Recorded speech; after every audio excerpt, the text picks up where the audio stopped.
I'd like to call to order the City of Las Vegas Historic Preservation Commission for March the 27th, 2024. Please call the roll.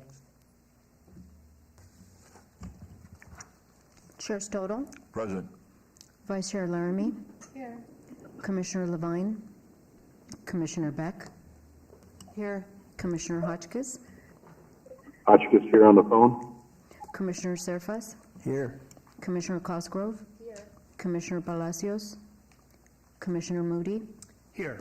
Commissioner Perdue. Commissioner Roberts. Here. Commissioner Seabrandt. Here. Commissioner Gillespie. Here. Thank you. We do have a quorum. Great, And one thank you. person on the phone. Thank you. Agenda item 2 regarding the announcement, the question, are we in compliance with the open meeting law? Yes, we are in compliance. Great, thank you. Agenda item 3, public comment. Comment during this portion of the agenda must be limited to matters on the agenda for action. If you wish to be heard, come forward and give your name for the record. The amount of discussion, as well as the amount of time any single speaker is allowed, may be limited. Would anybody like to speak at this point? Seeing and hearing none, we will move on to agenda item 4, Chair's announcement relative to the Historic Preservation Commission. No announcements other than you all hopefully received a copy of what Dr. Seabrandt sent out last night regarding agenda item 6. Agenda item 5 for possible action to approve the final minutes by reference of the regular meeting of February the 28th, 2024. Any questions, changes, corrections? If not, look for a motion to approve. So moved, Beck. We have a motion to approve for the discussion by the commission. General public? All those in favor, please say aye. Aye. Hotchkiss votes aye on the phone. Those opposed? Motion carries unanimously with those in attendance and the chair voting in favor. Let's move on to agenda item 6, 24-C156-HPC1, discussion for possible action regarding approval of the first draft of the updated historic West Side School designation to the National Register of Historic Places. Dr. Seabrandt? Thank you, Seabrandt, for the record. So this is the first draft to review for the updated National Register, as Chairman Stodel said. And I do want to put on the record that Chairman Stodel's notes regarding this report have been provided to the commissioners, and a copy has also been provided to the clerk's office. Thank you. There are two fundamental elements to the amended version. The first is the updating of the history of the West Side School, and the second is what's taken place since 2016. Significant details of 2016 up until today are presented in this report, along with some great photographs and good detail for that portion of the document, the amended document. With us is the person who's working on it, did the first draft. Your thoughts, comments? First, introduce yourself, please. Good afternoon, Commissioners. Olivia White. I'm working as subconsultant to Chattel Inc. on the update to the historic West Side School nomination. I just want to give you all a summary of some of the work we've done to update the nomination before hearing all your comments, questions, and feedback. One of the main things we focused on was clarifying the nomenclature of the area, including making sure we're referring to the neighborhood by its early names, like Old Town, McWilliams Town Site, when we're writing of that era, and using the contemporary name of West Side only when we're talking more about the present day. We also worked to clarify the boundaries of Old Town and note that the historic West Side School was not developed within the boundaries of Old Town. This was an error in the previous nomination. We've included an updated physical description of the property to reflect the 2016 rehabilitation of the property that happened. We've also revised some details regarding the school operation and education in the early period of Las Vegas, including things like how many grades the West Side School had. We've also corrected a number of additional minor errors throughout, an example being that the original year that the property was listed on the National Register was incorrect by 1 year. So minor typos and things like that we've cleared up. And we've also included updated photographs of the property from after the rehabilitation. These are 2016 photographs currently, but we are going to be going out and taking new photographs to reflect, obviously the building is the same, but the foliage has matured, things like that. So in our second draft, we will be providing photographs from this year as well. So eager to hear your feedback and comments. Thank you. First of all, 2 points. 3 points. One is the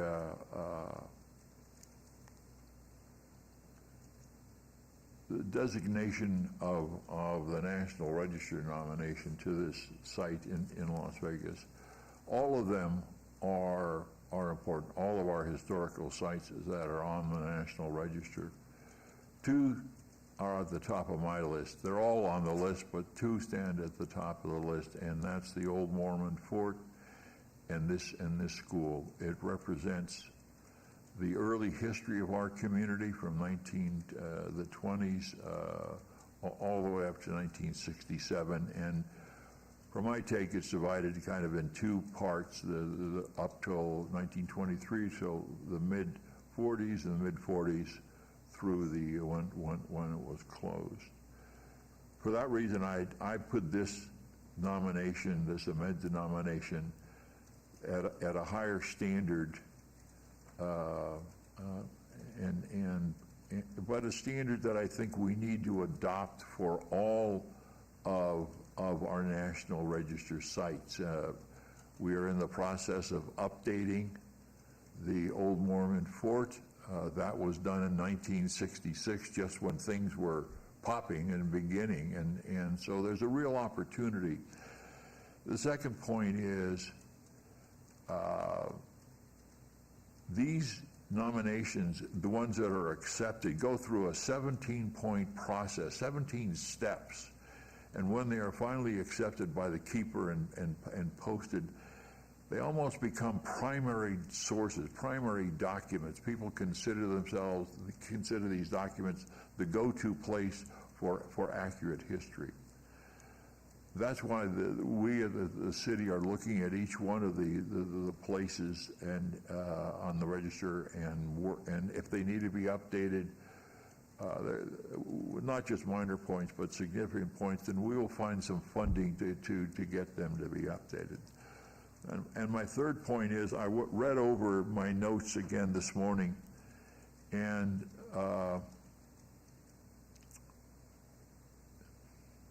while I stand by the comments, sometimes they were written late at night and were a little too straightforward, maybe. It would be a nice way of saying it. But I hope they are taken in the spirit that they are intended. So those are my thoughts and comments, as opposed to any criticism. So I think if you parse that out, there was a bit of an apology in there for the tone of some of that stuff. So thoughts, comments, from the other members of the commission? Commissioner Roberts, I could just say, after reading through the notes, it was very thorough. I appreciate the attention that the chair gave to this, and it's actually brought up some questions that I had myself that I didn't know that I had. One in particular was regarding the term West Side, how it's spelled, how it's used, when it should be used, and it made me think about other potential false names used in our history, like Naked City and the stories behind them. Also, that would be more tied to the Ragtown history and use of that term. So it's again, very thorough. I appreciate the attention to detail, and it's setting a good standard for the rest of the commission. So I appreciate that. Please. I also want to thank the chair for going through and bringing up the issues that you cited, because you're really in a position to see those things better than me, and very well done. I also wanted to talk about the fact that we have been having to redo nominations because they have not been very thorough. And I wanted to address that fact because after the Historic Preservation Act was passed, there was this new process in for federal agencies. The National Register is associated with that, but also separate. But what happened was that a lot of agencies and a lot of people doing the work had in their mindset that they only needed to provide the minimum necessary to get the eligibility determination. And I saw this repeatedly. People would even tell me, don't do so much work. We just need enough for that eligibility recommendation. It was not really until recently that people started looking at the National Register forms as being really the archival document for the history of the property. It wasn't like that before. It was just part of the process to get that eligibility. It wasn't really looked at the overall product that would go into the future, but now we're in the future and everyone looks back to those documents and a lot of them are just not complete.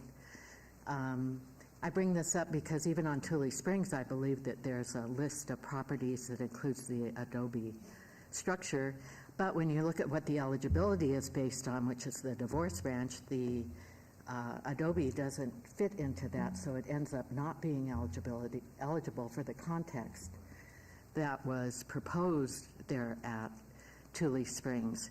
And I don't want to say this is all in the past. I'll tell you quickly a personal story. I had a side project I just enjoyed doing, and the agency involved asked me to prepare the eligibility information. And so I went and did that, and it was the first time I'd ever had a property that was qualified under all four aspects of the National Register, under A, B, C, and D. And I was really excited. And so I turned it in to them, and they told me that the SHPO concurred. But when I got to look at the document it found out they had taken everything out but one of the eligibility. I think they kept C. And I was really disappointed because I'd done a lot of work. There were a lot of people involved in this location. And so I want to tell you that was in 2005. This isn't in 1980, 1990. It wasn't that long ago. And some of this still goes on. So that's really when you're dealing with agencies and federal agencies and how they want to run. But there's also been this strong attitude of, we don't want you, I've even been told, we don't want you to do Cadillac work, we just want you to do the bear work. And at the agency that told me that, I said, if you think this is Cadillac work, you're really mistaken. We're just doing what we've got to do. So I wanted to bring it up because this is going to be a continuing problem, and it doesn't end in the 1990s. We'll run into it again. And when I asked them why they had done that, had reduced the document, they told me that they wanted to get it through the SHPO as fast as they could. They wanted to get through the different agencies, and that they didn't want it to be bogged down, so they were able to take out all of this historical information that I had gotten, and they took it out.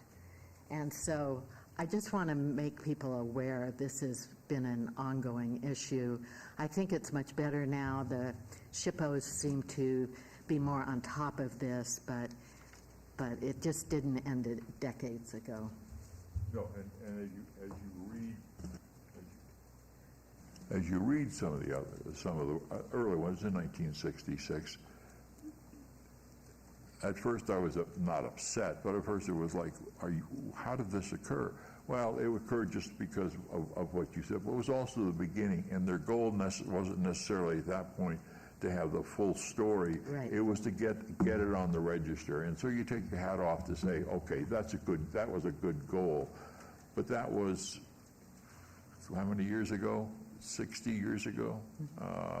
And we have a real opportunity with all of ours, and we have also the funding we can include this out, and so we are, the Historic Preservation Commission for the city is in a position to upgrade these, and in the Las Vegas, the Grammar School Branch 1, with all the money that the Centennial Commission, all the work that the city has done, and the federal funds to restore that school to the beautiful condition that it's in.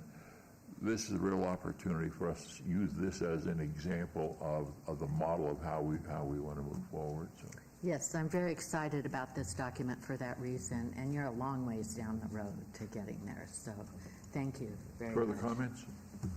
Please. Yep, Mr. Chair, thank you, Commissioner Moody. First, a couple of comments and then maybe one or two questions. I join in my fellow commissioners thanking the chair for your attention to detail. I don't know that anyone else could have edited this the way you did with your institutional knowledge. So thank you for not just your time, but your expertise in that, and I greatly appreciate it.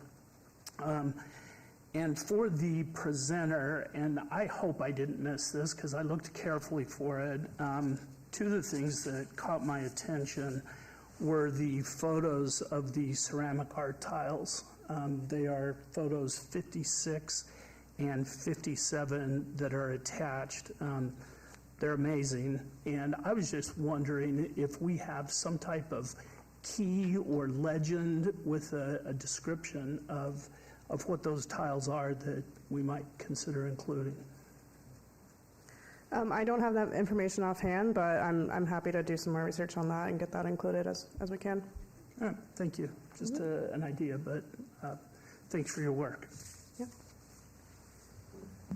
Commissioner Surface, I echo my fellow colleagues and want to thank the chair for the very thorough job he's done, and as he always does. And we've really raised the bar.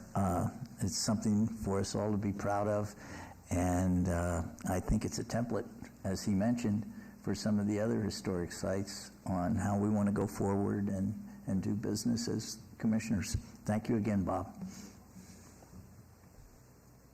So, a question.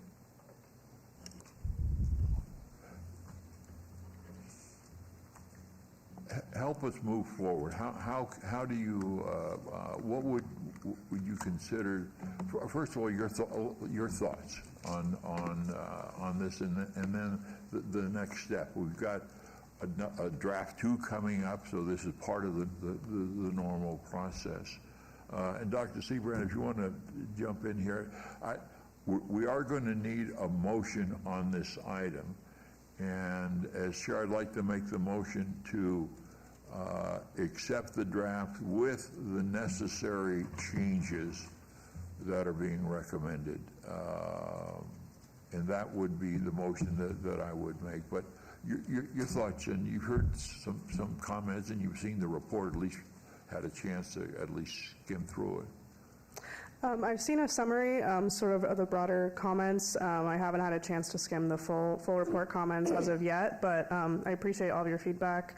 It's going to make the second draft stronger and better, and we're excited for that. Great, thank you. Okay. Commissioner Beck, I have a question. Please. So we have the first draft, and then if we approve it with changes, then we get a second draft that we get to review and then approve again? Yes.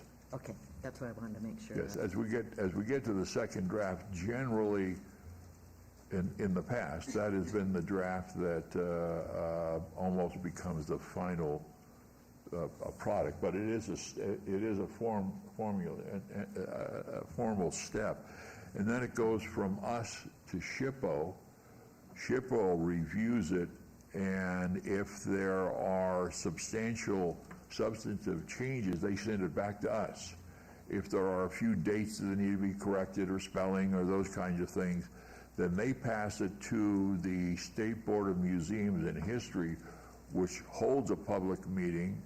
It's on their agenda, and they also provide feedback. And if they detect something that is a substantial correction that needs to be made, they can kick it back to SHPO and then back to us. but then once the State Museum Board in History approves it, then it goes to the keeper at the Department of the Interior. Even at that point, it can also be kicked back for a variety of reasons, and then the process starts all over again. That occurs, but usually rarely. But as we're entering a new era, maybe that there's going to be more of a focus on these nominations. Certainly, this one is likely to be a little thicker than past ones. So, Dr. Seabrand, any final thoughts? Seabrand, for the record, no, I think everybody covered it well. I would just add that by approving the first draft, that it should be within the not just the feedback that was given today, but the notes that Chairman Stodel had submitted and that the grantee has. Good. Yeah, it's not just accepting the first draft, it's accepting the first draft with the necessary changes. That would be the motion. Please. Commissioner Lamy, I just have a question. And I unfortunately wasn't able to read through your entire document, but understanding the, I guess the various names that have been used for that side, do you have recommendations in your comments for how and when these names are appropriate to use versus spelling? You know, Old Town, West Las Vegas, West Side. Have you, because I know just from my own personal research that can be hard to determine because they're even mixed in some of the primary resources. So I'm just wondering if we're asking the consultant to make that determination or if you've provided recommendations based off your own expertise. This is the document, and within that document, the easiest one to answer your question is Old Town. That's a designation that came in June of 1905 by the Las Vegas Times newspaper, in large part because of the new town, which was the railroad, the town site, and all the advertising stopped in McWilliamsville, and all the advertising came from the new town, and so the newspaper referred to McWilliams Place as Old Town. That name stuck. Ragtime disappeared. Ragtown disappeared, and that name stuck, and the community actually liked it because they adopted it. They were from Old Town, and so that name actually stuck. The school was immediately, formerly it's called the Las Vegas Branch 1, but immediately was called Old Town, and they were the Old Town students.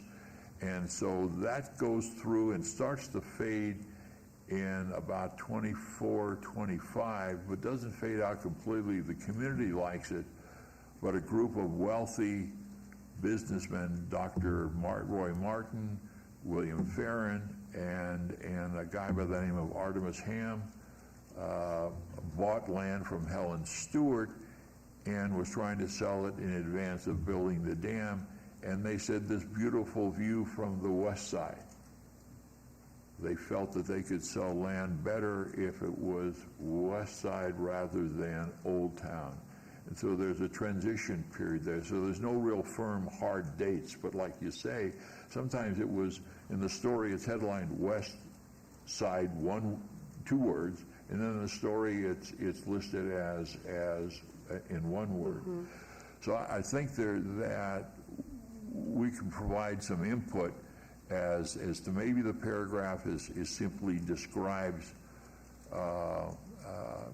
because, for example, with the Bonanza Underpass, that opened up the west side. Well, the Charleston Underpass also opened up the west side of the tracks, but that was in 1949. So the west side of the tracks is on the west side, as opposed to the geographical area of the west side. And that, of course, grew from McWilliamsville all the way to Owens, all the way to north even further, and now is considered all the way to Rancho. So there's no magic where you're going to be able to do a word search, and there's January 7th, 1926, that it says that. But I think a paragraph that would explain the transition and how the thing was used, and then when you use it, if it is meaning the geographical area, we lowercase it. So I think part of it is getting as much research as we can as to when it was first used as the title for the school and the community, and then the second part is how we use it in the nomination. I think will help kind of clarify that. Okay, yeah, I agree with that. I just wanted to clarify what the suggestion was there. Thank you. Any final thoughts? Anything you want to add at this juncture? No, thank you all very much. Appreciate it. Okay. All right, we have a motion. Further discussion? General public? Hearing none, all those in favor, please say aye. Aye. Aye. Hotchkiss votes aye on the phone. May I ask who made the motion? I did. Oh, okay. Well, it can't get better than that, right? That was very personal. Those opposed? Motion carries unanimously with those in attendance and the chair voting in favor. Thank you again for all your work and look forward to draft 2. Absolutely. Thank you, Commissioners. Okay.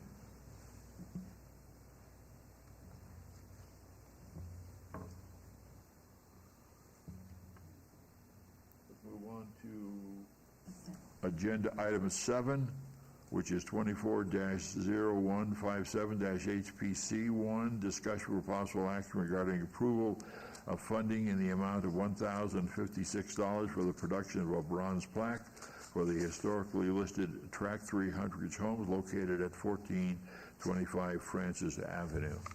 Dr. Seabrand? Thank you, Seabrand, for the record. So this is carrying on with our incentives to place properties on our historic register, and the property at 1425 Francis Avenue has been fully approved to be on the register, and the next step is to order and manufacture the plaque. And once we have the plaque, we will have a ceremony on May 6th with Ward 3 and the commissioners to present the plaque to the homeowner, and we're looking for approval in order to use HPC funding for the purchase of the plaque. Question within that frame. This is for the city's register. How would a structure or building or a site get a plaque for the National Register? Is that something that goes to the Department of the Interior? No, they do not provide plaques. If somebody has a property on the National Register, they have to purchase the plaque themselves. Do they have a design? Yes, and we follow the design, Okay. but it's not written in stone, just bronze. So they obviously do want to have it say the National Register of Historic Places and the name of the property and the date it was constructed and the date it was placed on the register, but it is up to the property owner to do that. I think we may be unique in our commission actually approving and providing these plaques for our properties. Okay. I'm wondering whether or not it's within our budget jurisdiction to fund plaques of National Register. I don't see why not. That we don't have anything that says we can't. I mean, we obviously would just have to speak with the property owners if there's some plaques that are not on some of our National Register properties. All right, we have an action item. Further question of the commission? I have a question, Commissioner Roberts. Have any other homeowners in the Huntridge neighborhood come forward with interest to list their homes? Several have, but unfortunately none of them are eligible. Nuts.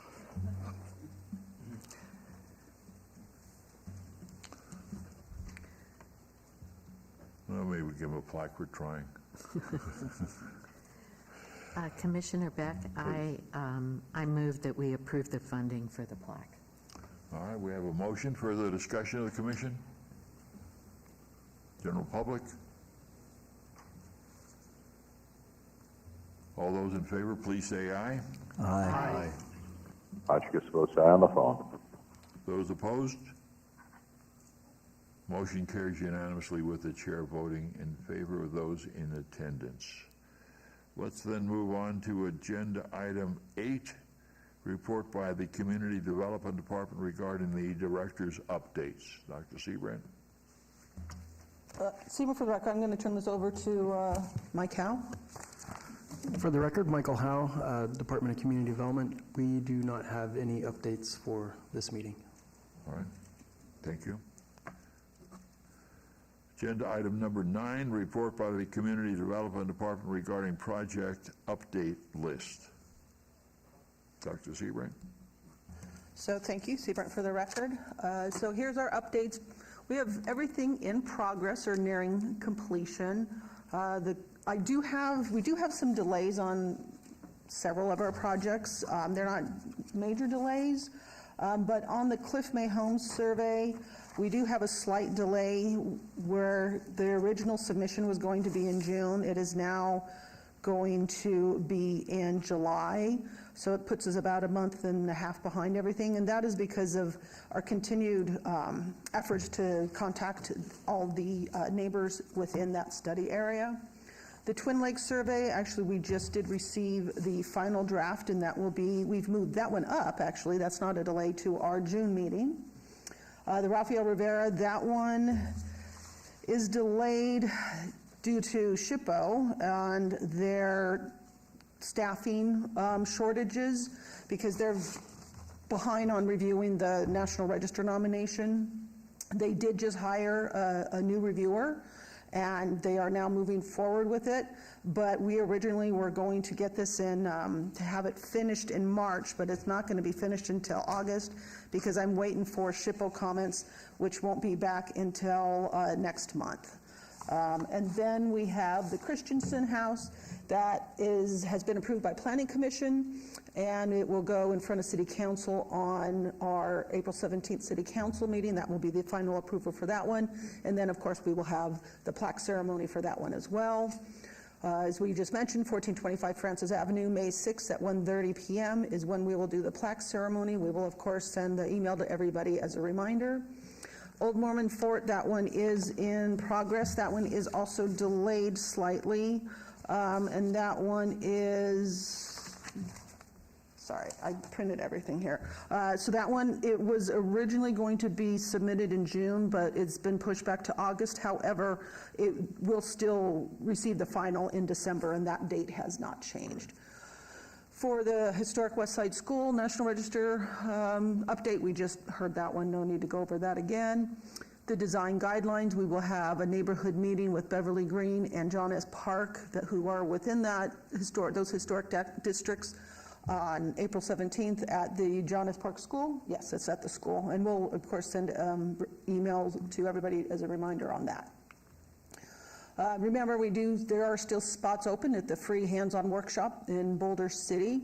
Again, contact Michael Mays in Boulder City Community Development Department if there's a licensed contractor that wishes to participate in that hands-on training, which will eventually benefit us when we can have contractors that can repair instead of replace our historic windows. I think this next one I'm turning over, one more. So El Dorado Days Parade, May 11th at 10 a.m. So we have commissioners and staff participating, so I just wanted to confirm that it's myself, Teresa and Mike, Hollis, Colleen, Bob, and anybody else is going to be participating in the parade? Michelle? Okay, awesome.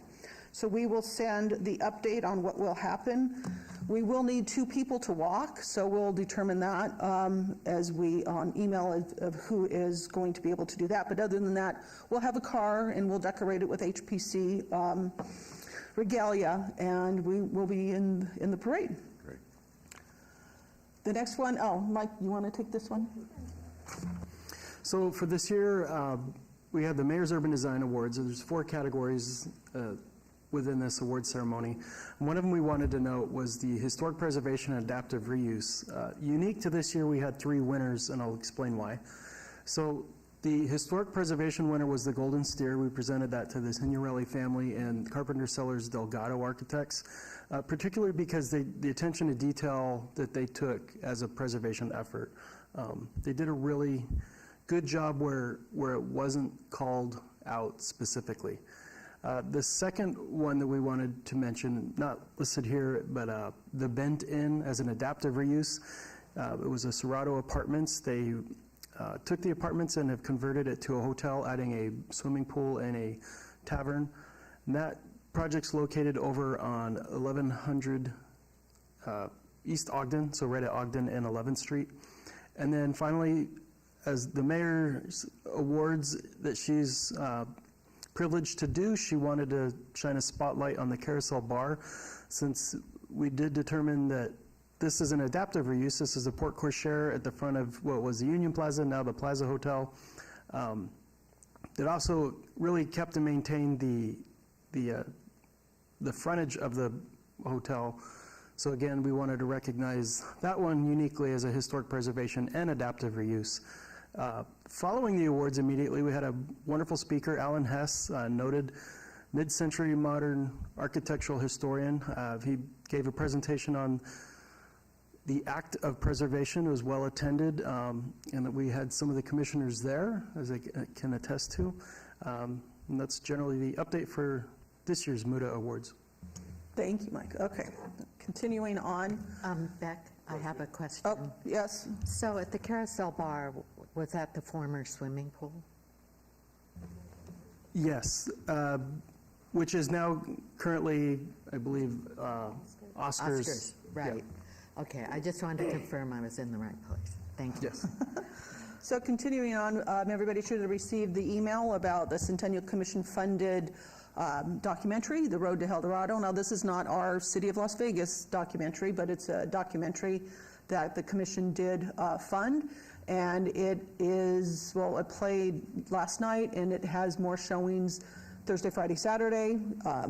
And our communications is promoting this as we are promoting the El Dorado Parade. So hopefully everybody can watch about the history of the El Dorado Parade and El Dorado Days, and then come to our parade. As I mentioned, the Christensen House is going to be on our April 17th City Council for final approval. Before I get to the last slide, I just did want to give an update here. For the Historic Preservation Month Award nominations, I want to thank everybody who submitted. We have 7 total. We have 1 more that we're having trouble finding contact information for, so we're still working on that. But yeah, again, thank you very much for everybody's nominations, and we will be voting on those at our April meeting. Also, at the MOU in the grant application that the HPC put in to change the MOU with the Centennial Commission to $150,000 a year, as well as the grant asking for the $150,000. Those were both approved by the commission on Monday, and those are moving forward for ratification to City Council on April 17th. So we're going to have a lot of stuff on the April 17th City Council. And a final reminder, so we changed the May meeting. We were originally meeting on May 22nd. But we wanted to have and the commission wanted to have our Historic Preservation Month Awards luncheon. The only time we could do that was on May 29th. So please note on your calendars, your phones, however you remember the schedule. May 29th is the May meeting. It's still at the same time, 12 o'clock noon here. Immediately after the meeting is when we will have the luncheon, and we're trying to keep that to a short meeting with just the awards, but sometimes that does change. And again, we'll be sending out the email invitations to remind everybody about the date change as well as the luncheon. And I'm happy to answer questions if there are any. Lots of comments? A quick one on the, I noticed we already have the Christensen House listed on the city website as being on the, but that's not my point. The point is I noticed that the West Side School, the local nomination was done 15 years ago. and I'm wondering if we need to follow suit and update our nomination as well. We can, and just to clarify, the Christensen House is already on our website because it's already approved on the National Register. Right.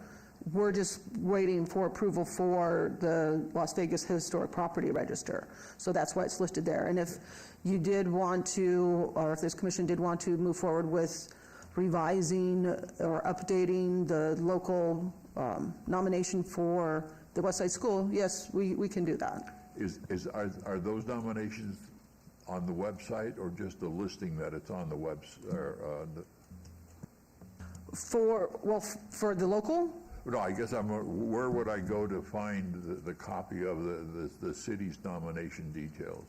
So we can send that to you. We can distribute that if everybody wants to read that. But no, we do not currently have all of those on the website. Great. All right. Further questions, comments? Michelle?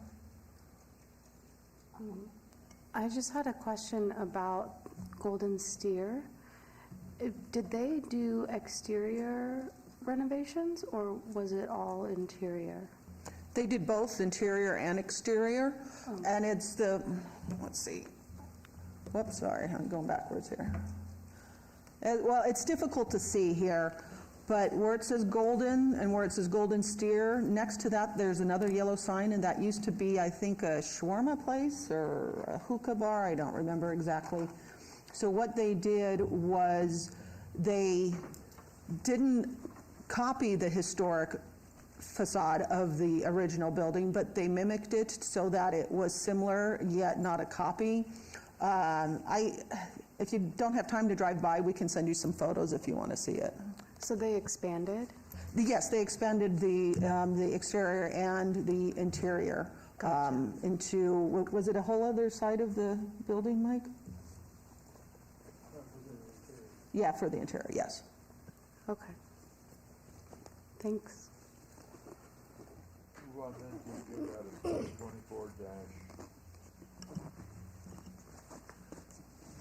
24-0158-HBC1, report by the Community Development Department regarding historic and archaeological resources and local media. That's part of your board packet. Anything, Dr. Seaborn, you want to point out there? Okay. Any questions? If not, agenda item number 11, discussion regarding topics for future agenda items. Comments made during this portion of the agenda may be made by individual members, and they shall refer solely to proposals for future agenda items, and any discussion should be limited to whether or not the proposed item is within the purview of the Commission, and or whether such proposed item shall be placed on a future agenda. No discussion regarding the substance of any such proposed topic shall occur, and no action shall be taken. Thoughts, comments, anything? Commissioner Roberts, I have a... Please. Thank you.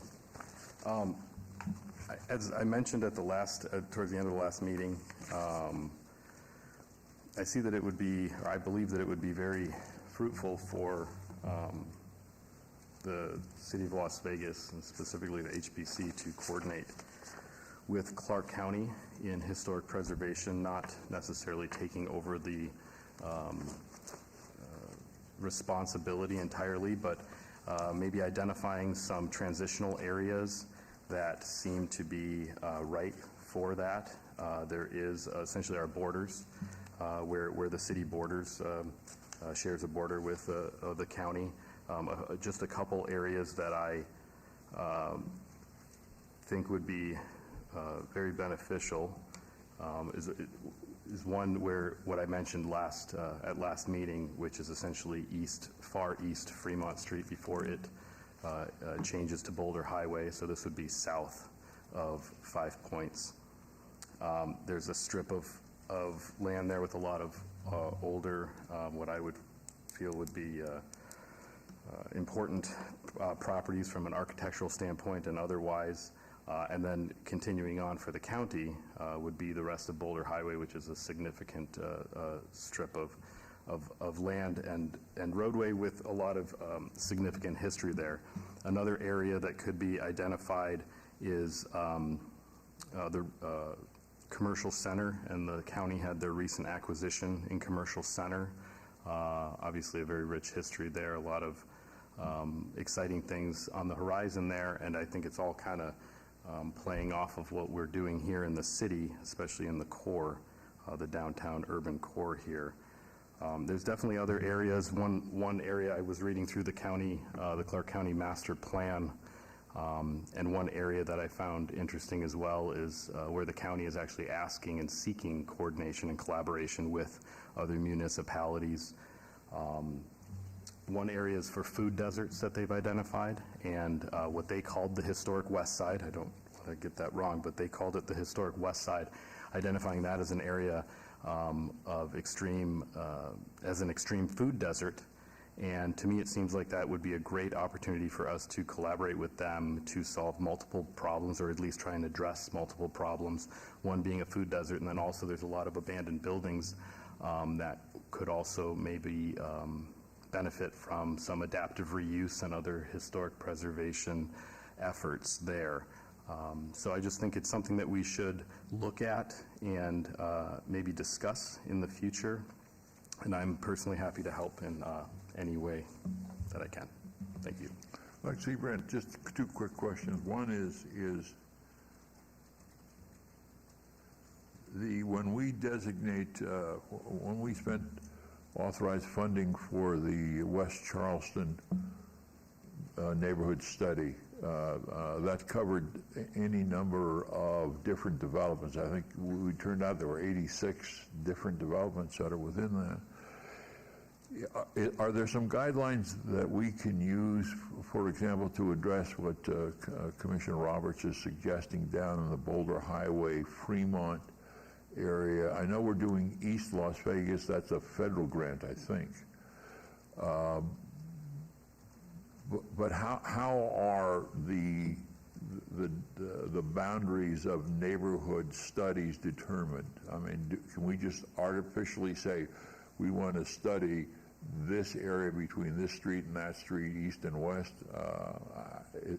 How do we move? Would we move forward on what the commissioner is talking about? So, well, we use the years of constructions for the properties is what we start with to see what is the oldest, and then we work out from there. We also use our catalog that was completed a couple years ago that shows the areas that have not been surveyed previously, as well as the outdated surveys, and we're using 10 years and older that show those outdated surveys, and so that's how we determine that. Do you have that catalog, by the way? If you don't have a catalog, maybe take a look at that catalog and we could get some specific recommendations. Yeah, it's available on the website. Everybody can access it. Commissioner Beck, I've thought a lot about this issue over the years because there's two levels to this. In this case, we seem to be looking at the properties that are adjacent to Las Vegas. The county commission itself is responsible for the entire county. So there's really two levels here. And I know that that there was an area designated the Paradise subdivision or something like that is in the county that got designated a few years ago. And there's some in-holdings in Las Vegas by the county, and there's one particular that I'm very interested in that I think has a lot of historic merit. And then when you get beyond Las Vegas, you have a certified local government with Boulder City. And there have been several buildings in Overton that have been determined eligible to the National Register. So there's been some work going on, you know, in the overarching county area. But it's going to be an important issue at some point because as expansion continues and as more people move into the smaller towns, there's going to be a lot of push on the historic preservation. So Ron, there's also the challenge, and we saw that with the 4 documentaries at CNN, is doing, referring to the fact that the Las Vegas Strip is in the city of Las Vegas, and the confusion that is there. And of course, we're all going to, in November, there's going to be a whole bunch of people that want to vote for mayor of Las Vegas, and we're going to realize that they can't because they are not in the city of Las Vegas. So it is a real issue, not just a definition. I'm wondering whether or not it'd be appropriate to invite somebody from the county to come over and talk to us about commercial center. I mean, that's just right on kind of almost thought it was in the city. And or I could simply reach out to the commissioner. Yeah, Beck again. So Tick Sager-Bloom was the chair of this commission for a number of years prior to your returning to town. And I worked with him at that time. And so he has a strong interest in historic preservation. I'm wondering whether it's appropriate for me as the chair to talk to the county commissioner.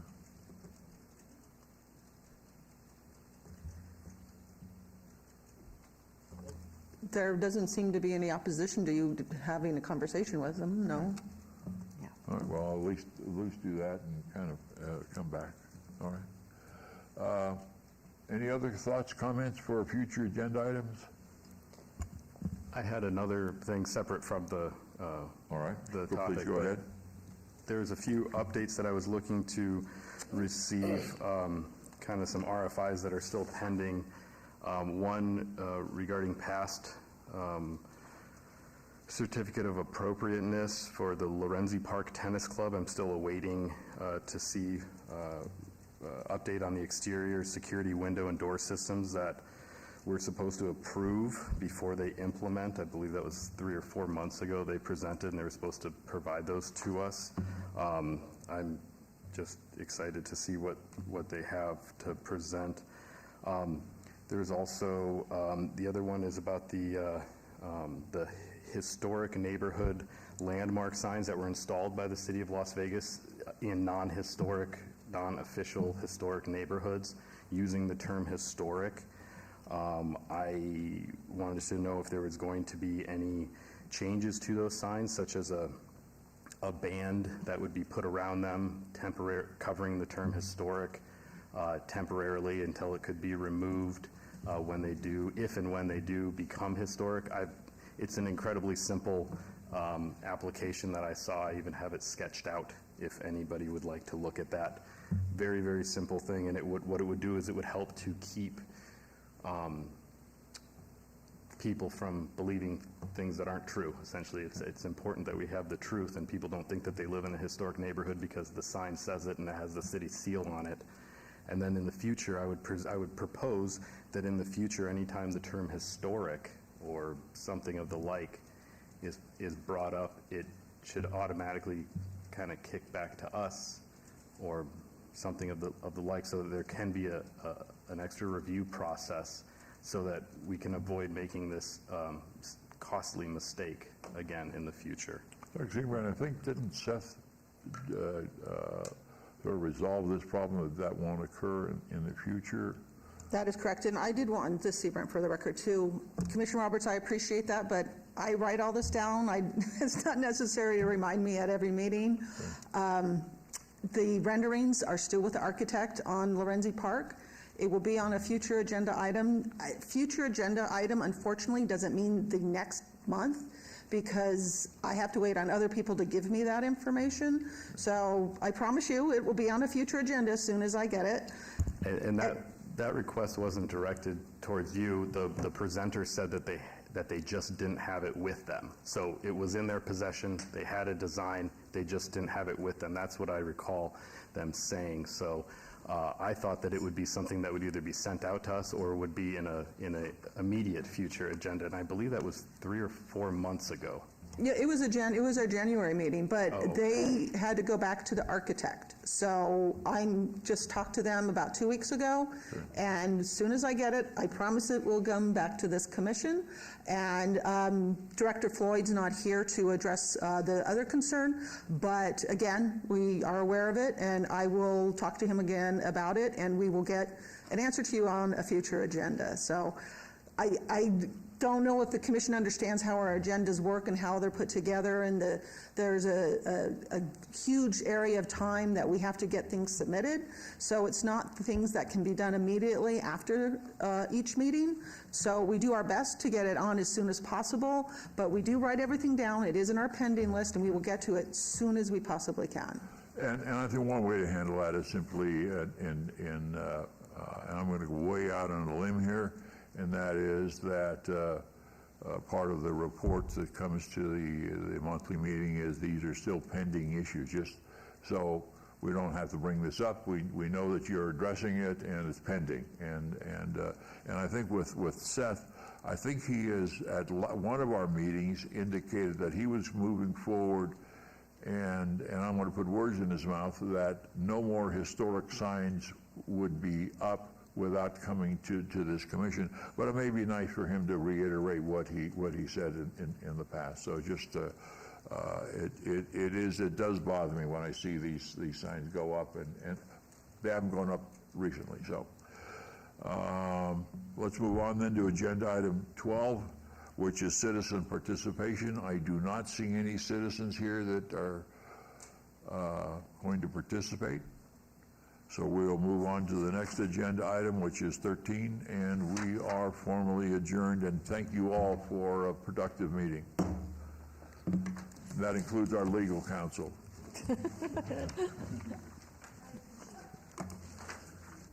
For all the necessary